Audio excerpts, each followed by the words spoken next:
We're out in Leeds at Headingley for Afghanistan, West Indies. We're about 30 overs into this match. 140 for 2 was the West Indies at the crease. Ian Bishop joins us. Your thoughts on the first 30 overs? The West Indies are in a good position.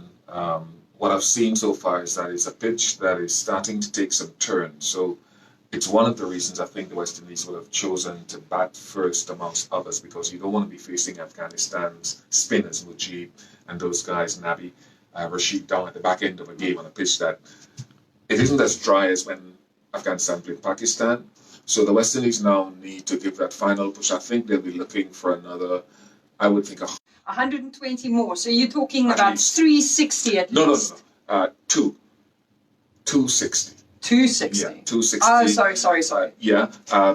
So really I'm looking to top that up. I'd be happy with a total of about 280 because, as I said, the ball is starting to turn. So I'm not sure 300 would be possible on this surface. They could get it if someone plays out of their skin, but I'd settle for 280. Now, the big talking point ahead of the match is, of course, the fact that this is probably the last time we'll see Chris Gayle playing at a Cricket World Cup. He only needed to score 18 runs to improve on Brian Lara's record for West Indies players at ODIs. You're smiling because he went for 7, which was so disappointing. Yeah. Look, it would be nice for Chris to have had those numbers, because I really do think he's been a great player for the West Indies, and particularly across all formats, but particularly in white ball cricket, be it T20 or ODIs. I'm not such a records person. So I'd like to have seen Chris leave the World Cup with a half century at least, just because of who he was. However, I think the result today, a win, would be most important rather than being too emotional for Chris in leaving. Whether he should continue to play after the World Cup, that'll take some thought.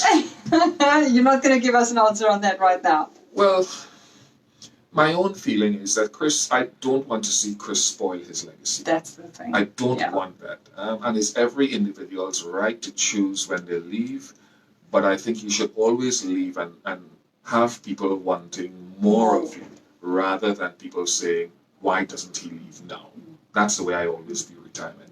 Let the public be saying, why did he go now? Rather than, my goodness, he should have gone a year ago.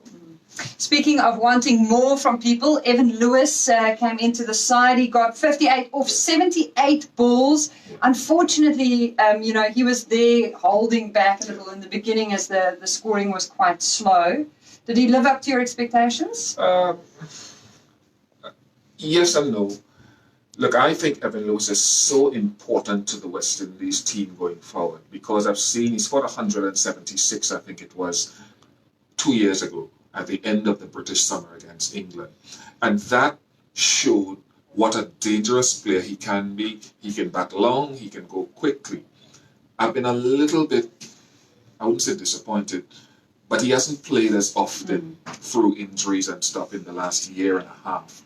And that is not his own doing. I want to see Evan Lewis tough it out a little bit more, give me big runs, because it's kind of all or nothing with him sometimes. So I think I'd say, Evan, you are so important to West Indies cricket going forward with Puran and Hetmaya and Shea Hope as a batting unit, that you need to take better care of yourself and you need to really commit yourself to perfecting your craft. So at the moment we've got Hope and Hetmaya out there. Puran, of course, in the previous match scored 118 runs, made a massive impact there for the West Indies. What would your advice be to the West Indies guys to ensure that they reach that 280 target that you're hoping for?